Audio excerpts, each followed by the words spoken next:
안녕하세요. 온찬일기의 사자엄마입니다. 오늘 제가 소개해드릴 책은 냉정과 열정 사이로 국내 240만 독자들에게 사랑받은 츠지 히토나리의 신작 장편 소설인 한밤중의 아이입니다. 그럼 지금부터 저와 함께 읽어보실까요? 이 소설은 호적이 없는 한 아이의 삶을 그려낸다. 유흥가에서 태어난 아이의 어린 시절부터 성인이 될 때까지의 이야기가 펼쳐진다. 주인공인 렌지는 유흥가에서 일하는 아빠와 엄마 밑에서 자라 방치당하고 때로는 학대를 당하기도 한다. 호적에 올라있지 않아 주민등록표도 없으며 건강보험에도 들지 못하고 또래 아이들과 어울릴 수 있는 유일한 수단인 초등학교에 다니지도 못한다. 이런 절망적인 상황에도 불구하고 아이는 지역 축제인 하카타 기온 야마카사를 보며 꿈을 품는다.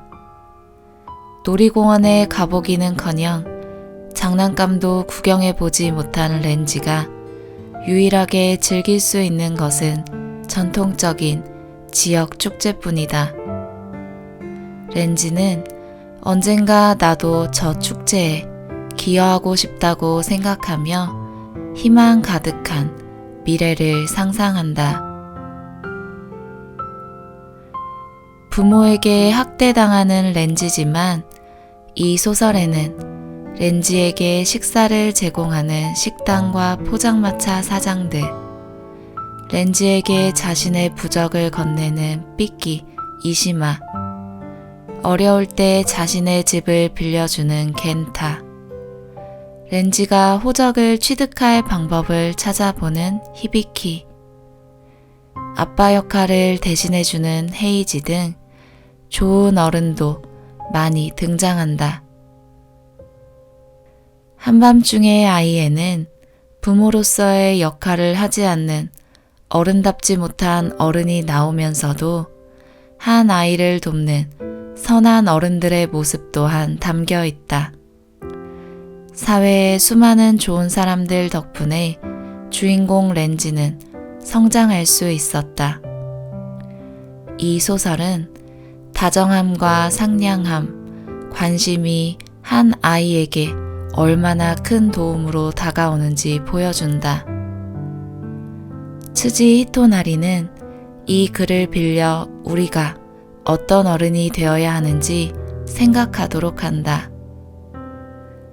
그는 기존 작품들과 같은 섬세한 감성을 유지하면서 무호적 아동이라는 색다른 주제로 법의 사각지대에 놓인 아이의 쓸쓸한 현실을 말하고 있다.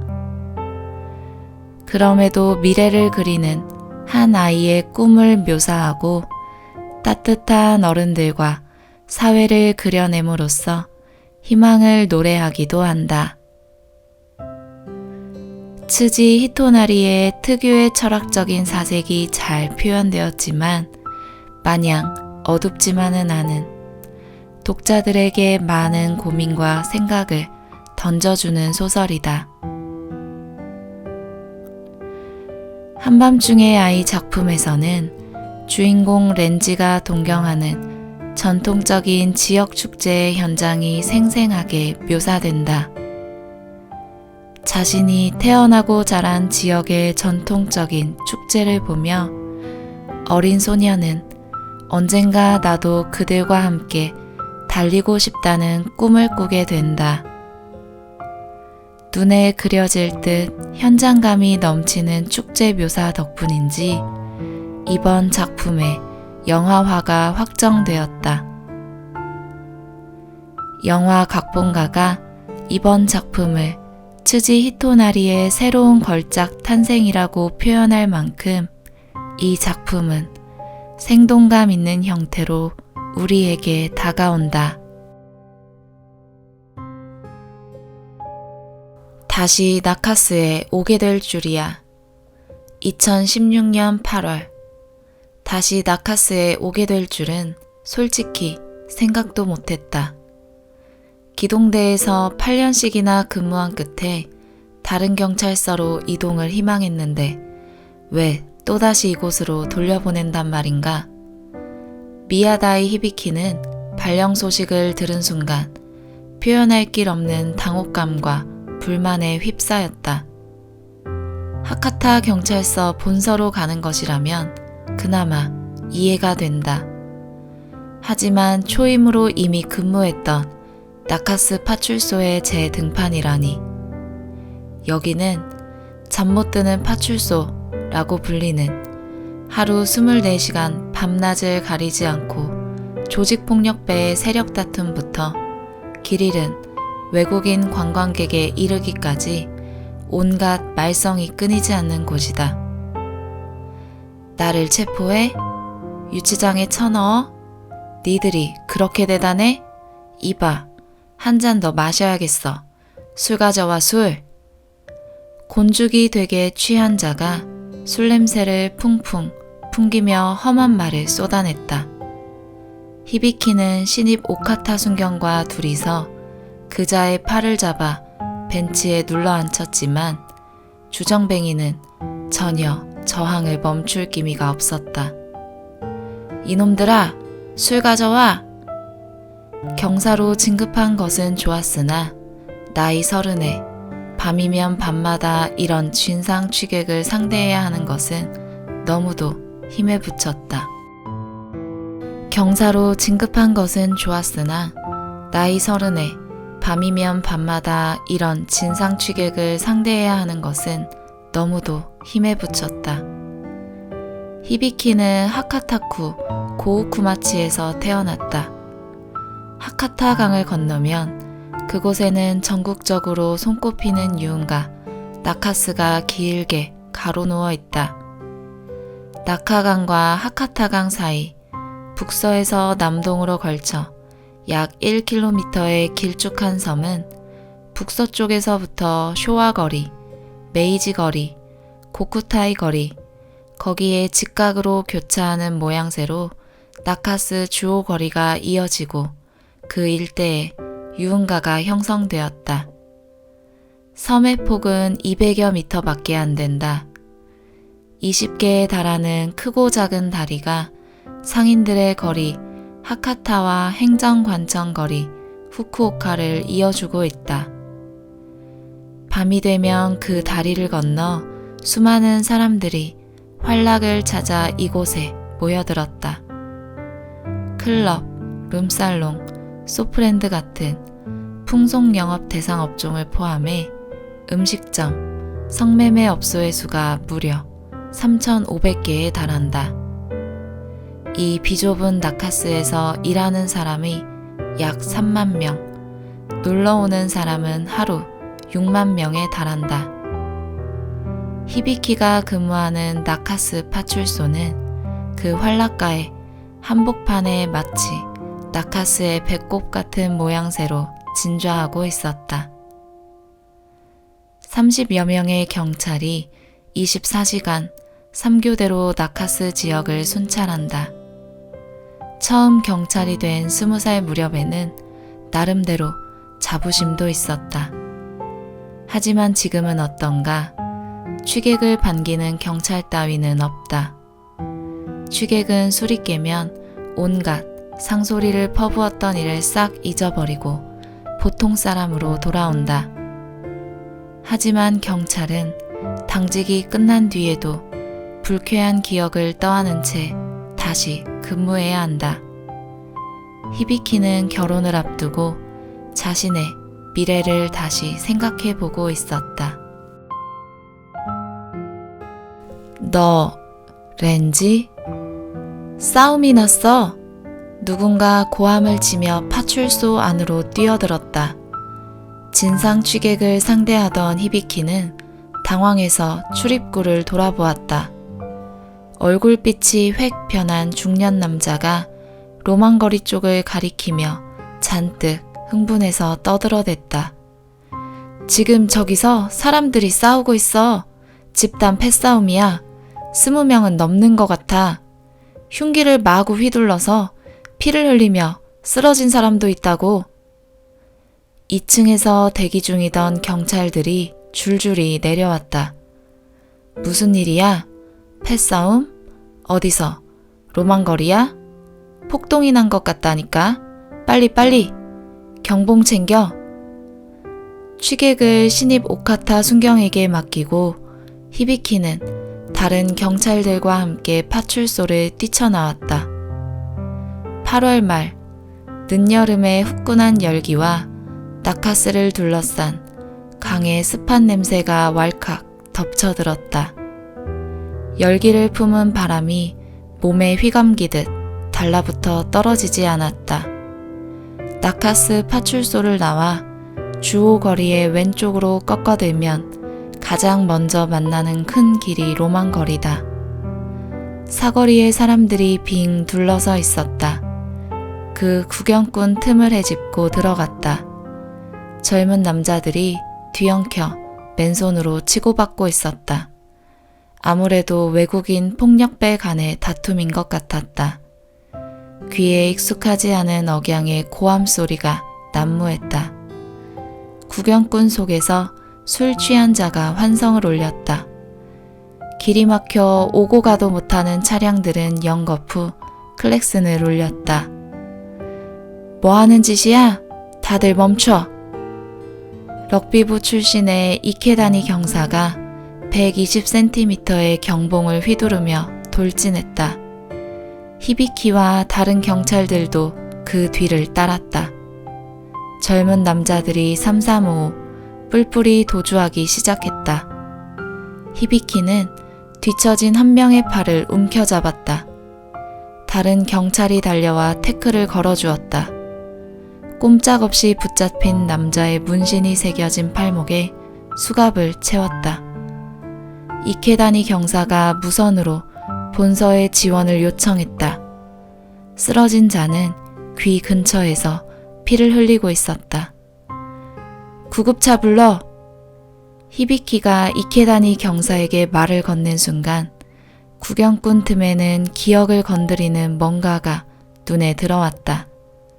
하지만 그게 무엇인지 선뜻 파악하지 못했다.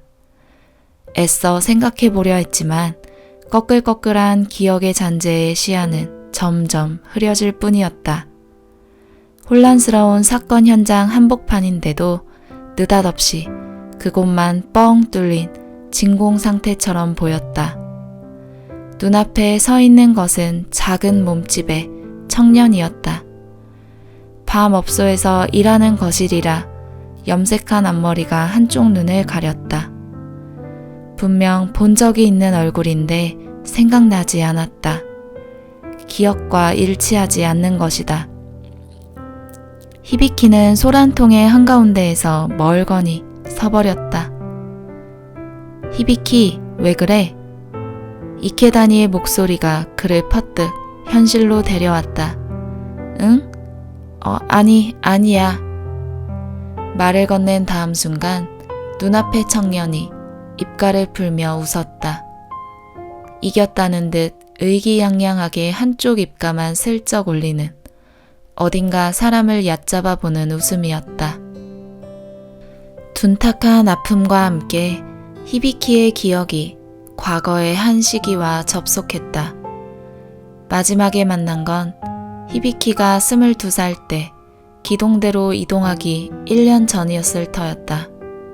그때 그는 아직 7살이었다.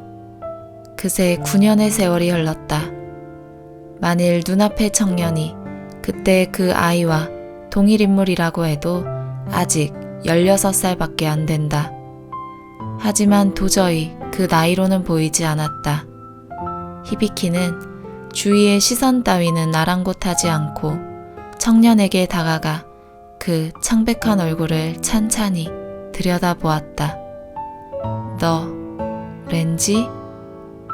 나이보다 노숙한 청년은 대답 없이 다시 한번 입가를 올려 슬쩍 웃더니 몸을 돌려 멀어져 갔다. 멀리서 구급차 사이렌이 들려왔다. 수갑이 채워진 남자의 신음소리가 점점 가까워지는 그 소음에 삼켜졌다. 히비키는 해묵은 상처 같은 과거를 반추하며 렌즈에 얽힌 기억을 떠올렸다.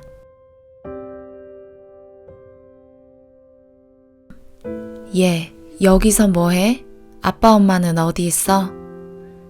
2005년 4월, 렌지를 처음 만난 것은 히비키가 경찰학교를 졸업하고 나카스 파출소에 첫 부임한 2005년 봄의 일이었다. 히비키는 막 20살이 된 참이었다. 한밤중에 흰호경사를 따라 소프랜드가 몰려있는 세이류 공원길을 순찰하는데 눈앞으로 웬 어린아이가 지나갔다. 그 시간에 그런 곳에 어린아이가 있어서는 안 된다. 두 사람은 급히 뒤를 쫓아갔다. 소프랜드의 네온불이 너저분하게 비치는 골목길에서 드디어 히비키가 아이의 가느다란 팔을 잡았다. 얘, 여기서 뭐해? 아빠 엄마는 어디 있어? 선배 흰호경사가 허리를 낮추고 아이에게 물었다. 별반 겁을 내는 기색도 없이 아이는 두 경찰의 얼굴을 빤히 쳐다보았다. 대답도 없고 너무 무반응이라서 어쩌면 말이 안 통하는 외국 아이인지도 모른다고 히비키는 생각했다. 40대의 흰호경사도 미아라면 자주 봤지만 이런 시간에 이런 곳을 헤매는 아이를 마주친 건 처음이라면서 고개를 갸웃거렸다. 저만치 떨어진 곳에서 멀거니 보고 있던 삐끼 한 명이 다가와 흰호를 보고 희죽희죽 웃으며 알려주었다.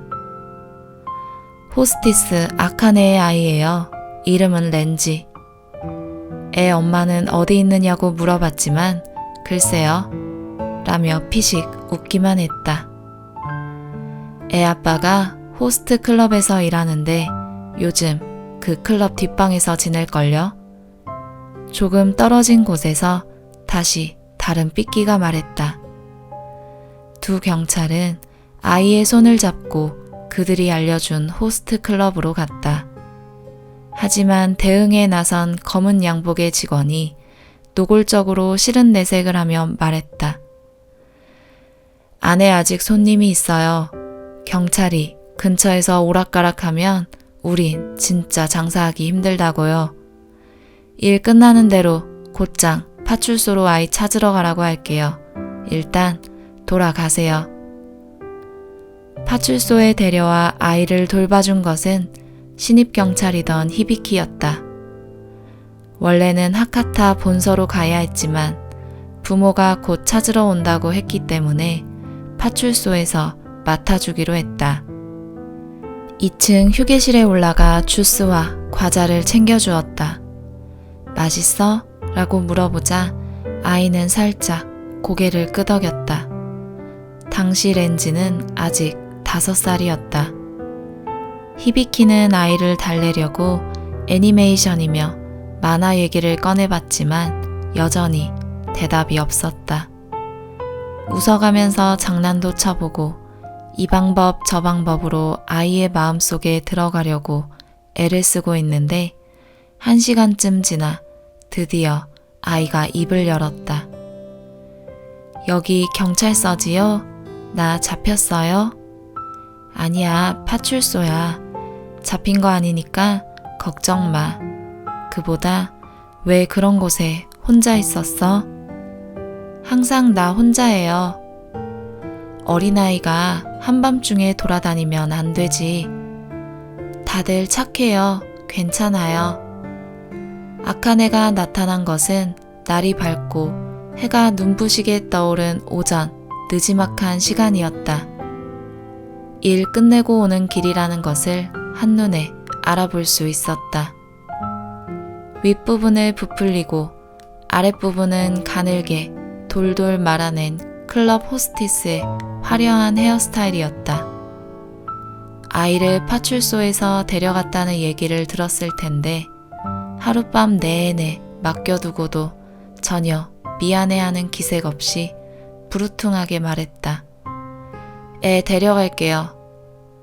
히비키는 이미 당직이 끝난 시간이었지만 렌지가 마음에 걸려 차마 집에 가지 못하고 부모가 나타날 때까지 봐주고 있었다. 왜 곧장 안 왔어요? 이와타 순경이 나무라는 투로 말했다. 댁들 때문에 늦었지. 여자는 갑자기 표정이 험악해지더니 오히려 화를 내듯이 내뱉었다. 애 아빠가 호스트 클럽에서 일하니까 거기 사장이 우리를 뒷방에서 지내게 해줬어요. 근데 경찰이 영업시간에 덮어놓고 애를 데리고 클럽에 찾아왔잖아요. 사장이 안 되겠다고 문제 터지기 전에 나가라고 해서 우리 쫓겨났어요. 방금 전까지 짐 싸다 왔다니까. 이제 당장 잘 데도 없어요. 그냥 가만두면 애는 혼자 잘 찾아오는데 괜히 댁들이 소란을 떠는 바람에 집도 절도 없게 됐다고요. 대체 어쩔 거예요? 여자의 서슬퍼런 항의는 좀 채 가라앉지 않았다. 날카로운 눈빛으로 파출소 안에 있는 경찰들을 차례차례 노려보았다. 그래도 그 시간에 아이를 혼자 돌아다니게 하면 안 되지 않습니까? 히비키가 말을 꺼내자 여자는 그를 향해 내뱉듯이 말했다. 애가 몽유병인데 어쩌라고요? 병이에요, 병. 자기 멋대로 나가서 돌아다녀요. 그게 부모 잘못이에요? 이와타가 여자를 어르고 달래가며 자세한 내용을 묻기 시작했다. 하지만 여자는 현재 일정한 주거지가 없다는 말만 했다. 하루요시에 친정집이 있다고 해서 우선 그 주소를 연락처로 적어두었다. 히비키가 2층에서 텔레비전을 보던 렌지를 데려와 엄마를 만나게 해주었다. 벽 쪽에 붙어서 어물어물하는 렌지의 손을 여자가 획 낚아챘다. 그래서 오늘 밤에 친정으로 갈 거예요. 이제 됐죠? 더 할 말 있으면 그쪽으로 연락해요. 여자는 렌지의 손을 끌고 파출소를 떠났다. 나갈 때 렌지가 한순간 고개를 돌려 히비키를 찾는 듯한 몸짓을 보였다. 하지만 가느다란 그 시선이 히비키와 마주치자마자 렌지의 눈 속에 맺혀 있던 아주 조금의 빛이 지워지더니 순식간에 어둠 속을 떠도는 접속 불능의 신호로 변해버렸다. 이거 아동 상담소에 데려가야겠는데요.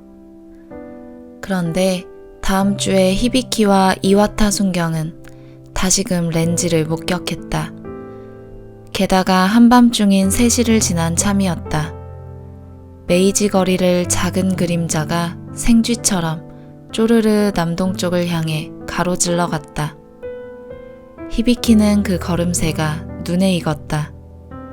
히비키와 이와타는 렌지가 사라진 나카스 주오거리 쪽으로 급히 달려갔다. 큰 길에서는 택시들이 줄지어 손님을 기다렸다. 편의점 앞에 정차한 배달차에서는 이른 새벽의 상품을 차례차례 내리고 있었다. 쓰레기를 내놓는 점원, 팔다 남은 꽃을 안고 가는 외국인, 길 모퉁이에서 노래하는 젊은이, 술 취한 회사원들로 거리는 한밤중이라고는 생각되지 않을 만큼 북적거렸다. 히비키와 이와타는 구역을 나눠 각자 아이를 찾아다녔다. 골목골목을 돌면서 얼굴을 아는 삐끼들을 한 명씩 불러세워 아이를 못 봤느냐고 물어보았다. 떡이 되게 취한 사람이 길바닥에 널브러졌고 종종 걸음의 남녀들이 사거리 부근을 점거했다. 외국인 패거리들은 편의점 앞에서 도시락을 먹고 있었다. 가게마다 켜놓은 네온불로 일대는 한낮처럼 환했다. 찾아다닌 지 15분쯤 되었을 무렵 우선 히비키가 대아이 바식길 성인용품점에 붉은 불빛을 받은 5살 아이의 실루엣을 발견했다. 어린아이가 멀뚱히 서 있는 그 옆을 성매매 업소를 물색하는 중년 남자들이 나몰라라 하는 얼굴로 지나쳐 갔다. 무선으로 이와타에게 전달한 뒤 아이의 등 뒤쪽으로 살금살금 다가갔다. 렌지, 히비키가 말을 걸었다. 하지만 렌지는 히비키를 알아보자마자 냅다 뛰기 시작했다. 예, 잠깐만. 하카타 거리에서 이와타가 얼굴을 내밀었다. 달려오는 아이를 발견하고 두 팔을 벌려 길을 막았다. 히비키도 쫓아가 어쩔 줄 모르는 렌지를 등 뒤에서 껴안았다. 싫어. 집에 가기 싫어. 집에 안 갈래. 날뛰는 렌지에게는 강한 의지가 있었다. 이 아이는 몽유병 같은 게 아니다 라고 히비키는 생각했다. 파출소에 데려가 주의 깊게 아이의 상태를 살펴보았다. 팔뚝 안쪽에 퍼런 멍자국이 보였다. 티셔츠를 소매를 걷어보니 멍이 어깨까지 퍼져 있었다. 이거 어쩌다 이렇게 됐어? 이와타 순경이 손끝으로 살짝 짚으면서 물었다. 아빠하고 부딪혔어요. 렌지의 대답에 이와타가 되물었다. 어쩌다 부딪혔는데? 몰라요. 라는 답이 돌아왔다. 맞은 거 아니냐는 말에 아이는 입을 꾹 다물어 버렸다. 아동학대가 의심되었기 때문에 모두들 다가와 렌지를 에워싸고 몸을 살펴보았다. 그랬더니 허리춤도 퍼렇게 멍이 들어 있었다. 이거 아동 상담소에 데려가야겠는데요? 이와타가 말했다. 계속 여기서 살고 싶어요. 내기시 기치지로 상담사는 눈앞에 앉은 아이가 입을 열기를 참을성 있게 기다렸다. 거의 1시간 가까이 그런 상태가 이어졌다. 아빠나 엄마에게 맞은 적이 있느냐는 질문에도 아이는 힘없이 고개를 저을 뿐이었다. 내기시는 상담사로 일한 35년 동안 셀 수 없이 많은 아이를 학대나 빈곤에서 지켜왔다. 눈가에는 선한 웃음주름이 새겨져 있었다. 미소가 끊이지 않는 얼굴로 경계심을 갖지 않도록 온화하게 말을 건넸다. 하지만 렌지는 아이다운 천진함을 감춘 채 어떤 질문에도 대충 얼버무리거나 갑자기 입을 꾹 다물었다. 때로는 알아듣지 못한 척하기도 했다. 그리고 마지막에는 전과 많은 절도범처럼 식사를 요구하는 것이었다. 아저씨, 나 배고파. 배고팠구나. 좋아. 뭐 먹고 싶어? 메뉴판 있어요? 틈을 두지 않고 재빨리 되묻는 바람에 내기시는 저절로 피식 쓴웃음이 터졌다. 메뉴판을 꺼내주자 렌지는 가로채듯이 양손으로 잡고 몸을 숙여 들여다보았다. 그러고는 라면과 카레라이스를 가리켰다. 양쪽 다 한자가 없는 메뉴다. 분명 자신이 아는 쉬운 글자를 가리킨 게 틀림없었다. 2개나 시키면 다 못 먹지. 하나만 정해줄래? 그럼 카레라이스.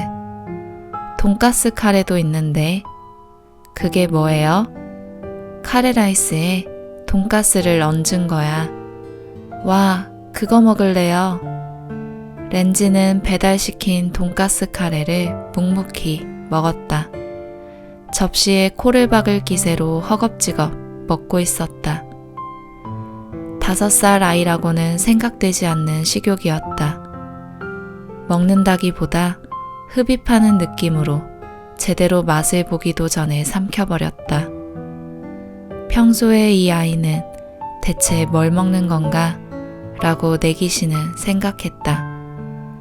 지그시 관찰하면서 아이가 처한 환경을 떠올렸다. 다 먹고 나자 렌지는 잘 먹었다는 인사 대신 졸려요 라고 말했다. 원래 하카타 경찰서에서 후쿠오카시 아동종합상담센터에 아이의 신병과 함께 들어온 신고였다. 아이 본인이 집에 돌아가고 싶지 않다는 강한 의사표시를 했기 때문에 센터에서 보호하기로 했다. 하지만 가장 중요한 학대나 육아방기에 대한 얘기로 들어가면 렌지는 그런 건 모른다고 고개를 가로저으며 애매하게 말끝을 흐렸다. 그러면 집에 돌아가겠느냐고 물어보면 즉각 안 갈래요 라는 답이 돌아왔다. 애초에 일정한 주거지가 없는 모양이었다. 이름으로 주민등록과 호적까지 조회해 봤지만 해당되는 내용이 존재하지 않았다. 렌지의 모친이 파출소 측의 연락처로 기입해둔 친정집 주소에 문의한 다음에야 드디어 아이의 존재를 확인할 수 있었다. 어쨌든 렌지는 임시보호소에서의 생활이 무척 마음에 든 눈치였다. 내기시는 렌지에게 여기가 좋으냐고 물었다. 지붕도 있고 침대에서 자고 텔레비전도 볼 수 있잖아요. 밥도 맛있고 계속 여기서 살고 싶어요. 렌지의 대답이었다. 임시보호소를 이렇게까지 좋아하는 아이는 드물었다. 렌지는 왜 호적에 없지요? 렌지는 계속 뺀들거리며 얘기를 얼버무리고 넘어갔다. 아빠는 어떤 사람이냐고 물어보면 큰 사람이라고 대답했다. 엄마가 화를 내기도 했느냐고 물어보면 화를 안 내는 엄마도 있느냐고 대꾸했다. 폭력을 당했다거나 안 좋은 일을 당한 적은 없느냐고 물어도 대답은 마찬가지였다. 렌지의 몸에 생긴 멍을 진찰한 의사는 타박상이 원인일 것이라고 했다. 맞았을 가능성도 있지만 운동 등을 하다가 멍이 들었을지도 모른다는 것이다. 멍 자체가 시일이 지나 상당히 지워졌기 때문에 맞아서 생긴 멍인지 아닌지 판단을 내리기가 어려웠다. 여기 팔뚝의 멍은 왜 생겼을까?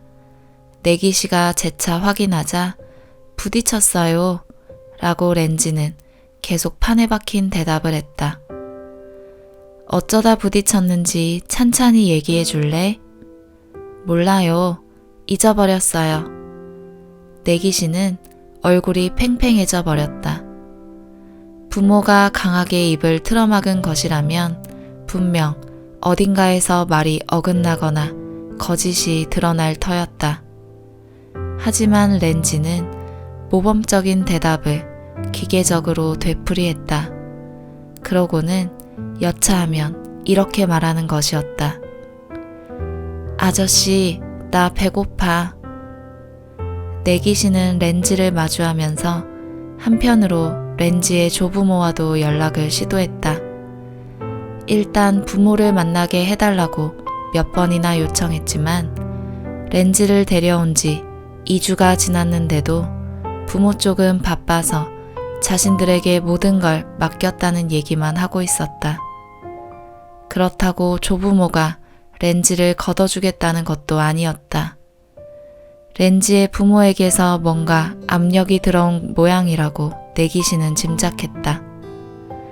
무엇보다 자기 아이를 아동상담센터에서 임시보호 중이라는데도 연락조차 없는 그런 부모 밑에서 이 아이는 잘하고 있다 라고 내기시는 모든 사정을 이해했다. 하루요시의 외가에 찾아가자 렌지의 조부 데스조가 나왔다.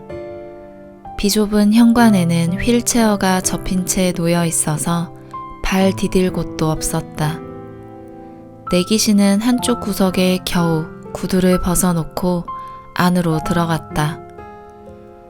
조모 긴코는 몸을 움직이는 게 여의치 않은 상태여서 차를 내주는 것도 방석을 내놓는 것도 모두 조부 데스조가 했다. 오래 깔아둔 듯한 이부자리에서 긴코는 앉음새를 바로잡으며 몸이 영 말을 듣지 않네요 라고 변명하듯이 말했다.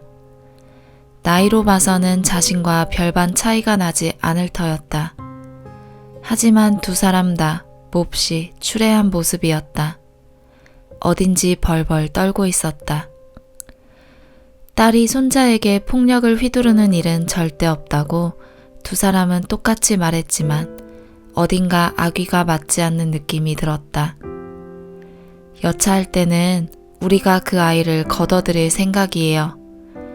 긴코 쪽은 어물거리면서도 아이에 대한 의지를 밝혔다. 하지만 데스조 쪽은 대답이 애매했다. 글쎄, 그게 가능할지 모르겠네. 나는 자신이 없어. 당신도 체력적으로 어렵다는 거 알잖아. 어쨌든 두 사람이 내기시의 방문을 환영하지 않는다는 건 분명했다. 그래서 내기시는 화제를 바꿔보기로 했다. 그나저나 렌지는 왜 호적이 없지요? 늙은 부부는 놀란 얼굴을 했다. 내기시는 호적을 조회해 봤는데 전혀 아무런 기록도 없었다는 것을 설명했다.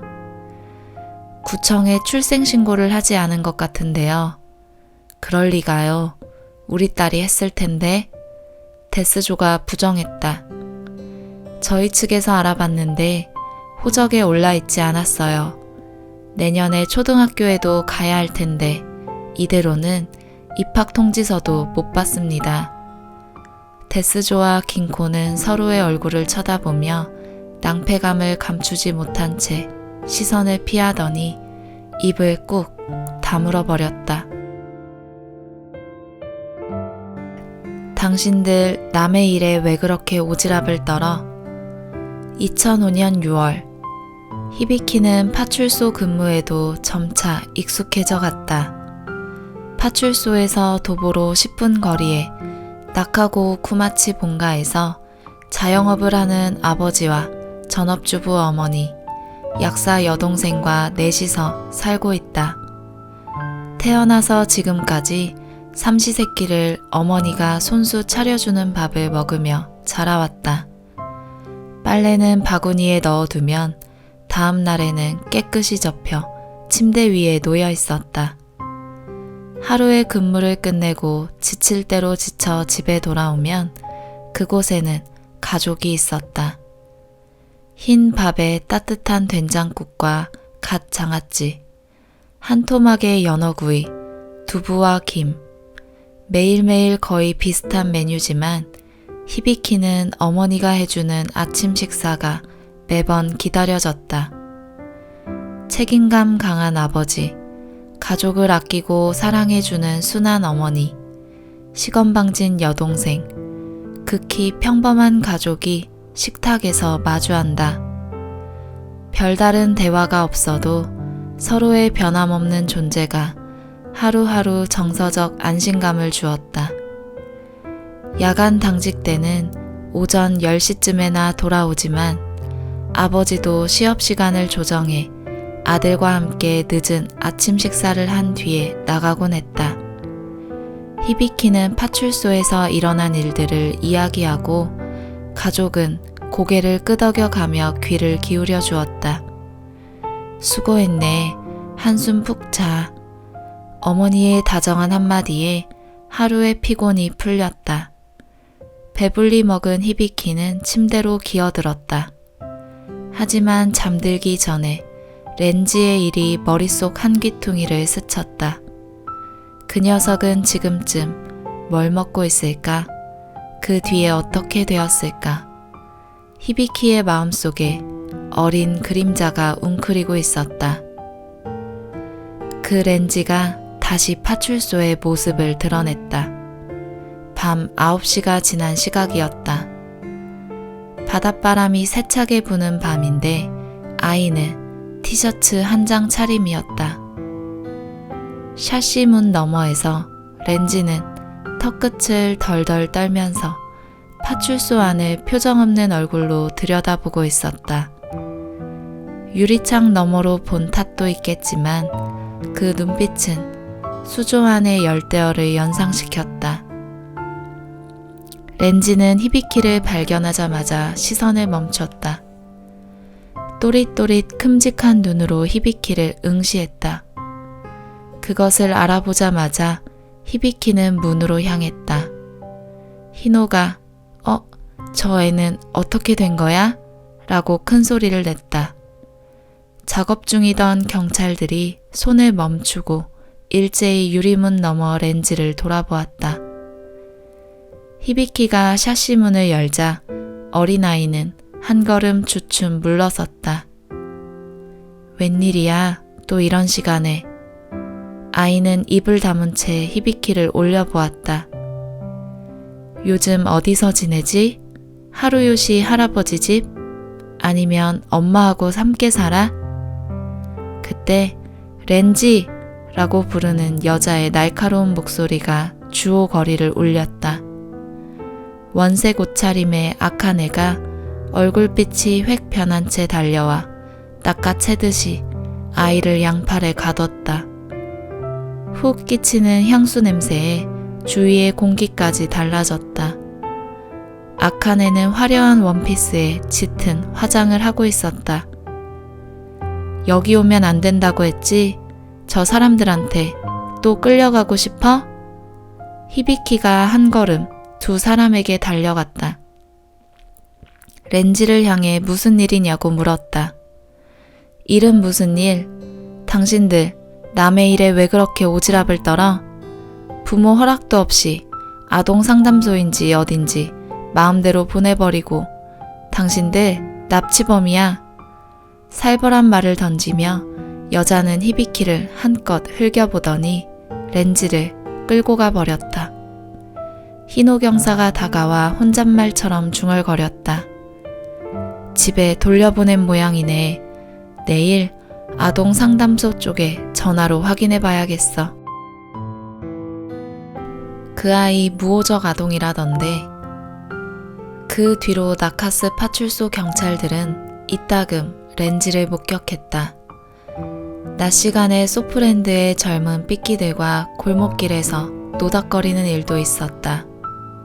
나카타 강변의 포장마차 뒤에서 낮잠을 자거나 선술집 카운터 한 구석에서 뭔가 얻어먹거나 주오거리 변두리 음식점의 요리사들이 웃고 떠드는 속에 섞여 어른들을 올려다보고 있기도 했다. 물론 넉살 좋게 파출소에 훌쩍 얼굴을 내밀기도 했다. 그 아이 무호적 아동이라던데. 희노 경사가 순찰 중 잠시 쉬는 시간에 편의점 주차장에서 히비키에게 지나가는 얘기처럼 말했다. 무호적 아동이라니 그게 뭐예요? 호적이 없다는 거야. 히비키는 깜짝 놀랐다. 어떻게 호적이 없을 수 있어요? 부모가 출생신고를 안 했거든. 호적이 없어도 살아갈 수 있는 건가? 비번날 히비키는 아무래도 마음에 걸려서 후쿠오카시 아동종합상담센터를 찾아보기로 했다. 일개 경찰로서 지나치게 나서는 행동이라는 건 알지만 호적이 없는 아이라니 그 장래가 몹시 걱정이 되었다. 렌지를 보호했던 경찰이라고 접수처의 나이든 직원에게 전했다. 내기시는 젊은 경찰의 마음을 충분히 이해했다. 원래는 정해진 매뉴얼대로 대답할 수밖에 없는 입장이지만 그 성실함을 저버릴 수 없어 히비키의 질문에 하나하나 찬찬히 응해주었다. 아이 엄마가 기타쿠슈 쪽에서 일을 했었는데 남편의 거듭되는 폭력으로 함께 살 수 없어서 하카타로 도망쳤다는군요. 그런데 따로 사귀던 남자와의 사이에서 렌지가 태어난 모양이에요. 그러니 지금 그대로 출생신고를 하면 남편 아이로 올라가게 되겠지요. 그래서 출생신고를 하지 않겠다라는 게 내가 들은 얘기예요. 렌지는 앞으로 어떻게 될까요? 내기시는 고개를 갸우뚱하고 끙 신음한 뒤에 말을 이어갔다.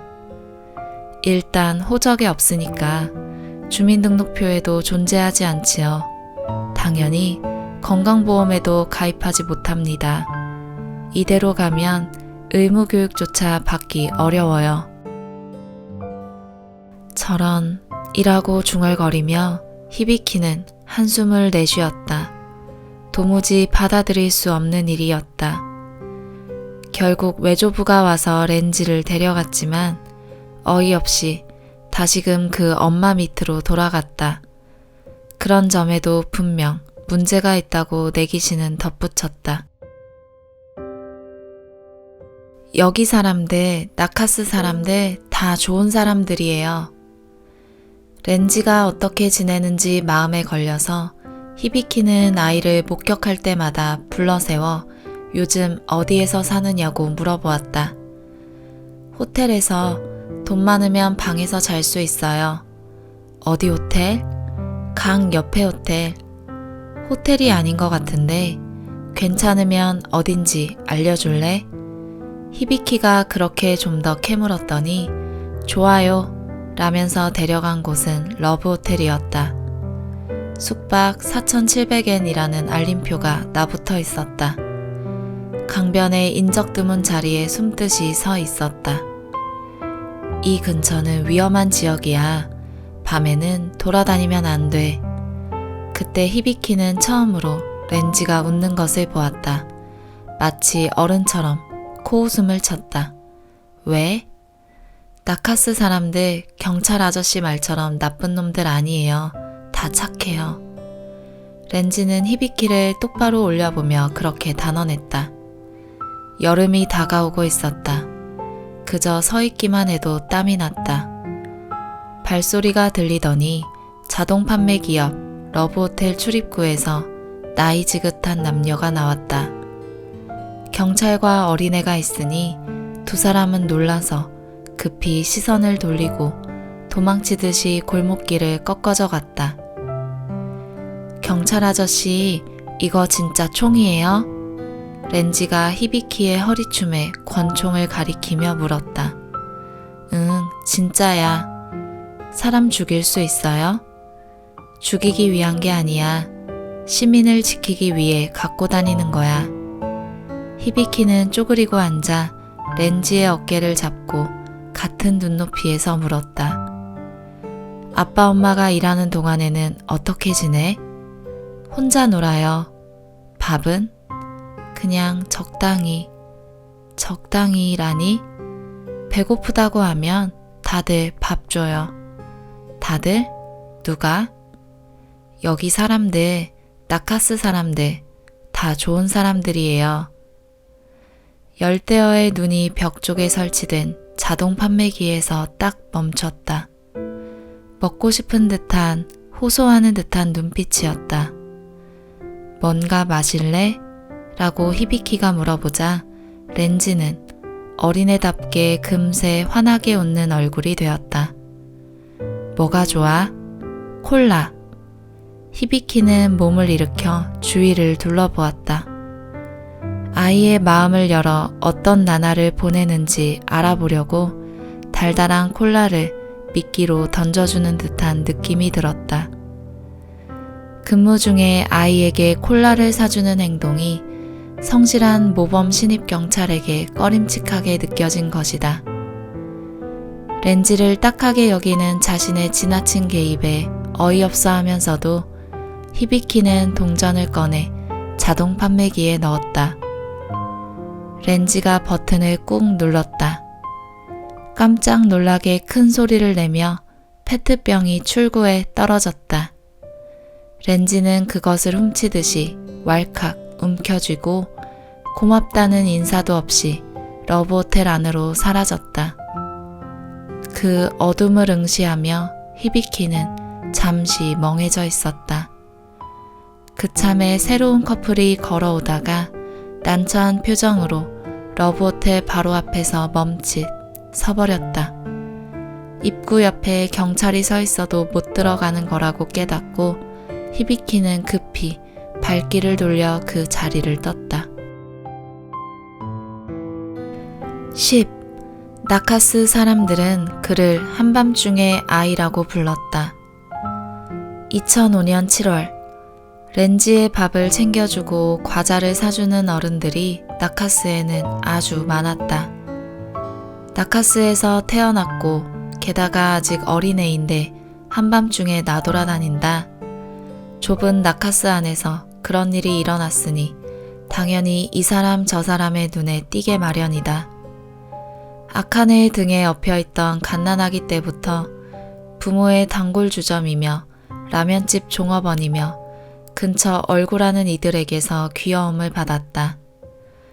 부모가 나카스 밤업소에서 맞벌이로 일하느라 아예 밖에 내놓다시피 키운 탓에 아이를 딱하게 생각하는 식당 주변 사람들도 적지 않았다. 나카스 대형 유흥가에서도 나름대로 씩씩하게 살아가는 렌지의 존재는 그곳에서 일하는 사람들의 마음속에 묘한 어버이 의식을 싹트게 했다. 평소에는 고개를 떨구고 슬그머니 드나드는 소프랜드 아가씨들도 렌지 앞에서는 마음을 열고 활짝 웃었다. 렌지에게 슬쩍 용돈을 쥐어주는 일도 있었다. 질 나쁜 똘마니들조차 렌지에게만은 손을 대지 않았다. 아이는 말수는 적지만 결코 주눅들지 않고 어떤 사람의 마음속에서나 구별 없이 스르륵 파고드는 신비한 힘을 갖고 있었다. 무표정한데도 동글동글 큰 눈으로 상대를 빤히 바라보면 굳이 말로 하지 않아도 다양하게 그 마음속이 읽혔다. 한밤중을 살아가는 고독한 아이의 스토리로 사람들의 뇌리에 새겨지는 것이었다. 배고파? 라면이라도 먹을래? 하루요시 다리 근처에 줄지어 들어선 포장마차를 한 바퀴 돌아다니면 렌지는 배를 채울 수 있었다. 가게 주인과 대화를 주고받는 렌지를 재미있어하는 손님들도 있었다. 어디 사는 아이예요? 나 나카스에서 태어났어요. 가게 주인이 대답하기 전에 렌지가 재빨리 나서서 알려준다. 그러면 손님들은 대부분 귀엽네 귀엽네 라고 어디서나 한결같은 반응이 나왔다. 관광객들은 라면이며 닭꼬치구이, 삼겹살 등을 인심 좋게 사주기도 했다. 가게 쪽에서도 렌지는 귀여운 마스코트가 되었다.